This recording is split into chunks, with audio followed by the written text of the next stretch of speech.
படத்தின் மூலம் தமிழுக்கு வந்தவர் நடிகை கீர்த்தி சுரேஷ். அப்படம் வெளிவராமல் போகவே அடுத்தவர் நடித்து வந்த படமான ரஜினி முருகனும் சிறு சிக்கலை சந்தித்தது. பின் திடீரென அடுத்தடுத்து இப்படங்கள் ரிலீஸ் ஆகவே அவருடைய மார்க்கெட் தமிழில் சூடுபிடிக்க ஆரம்பித்தது.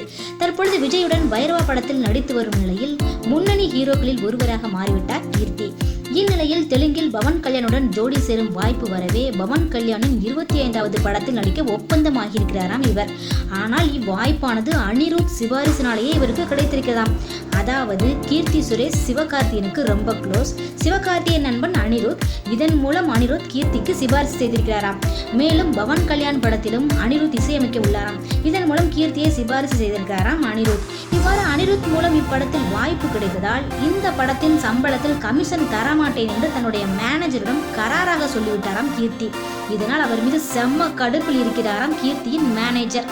மேலும் இதேபோல் சுவாரஸ்யமான செய்திகளை உடனுக்குடன் தெரிந்து கொள்ள தமிழ் சினி டிப்ஸ் சேனலை சப்ஸ்கிரைப் செய்யுங்கள். நன்றி.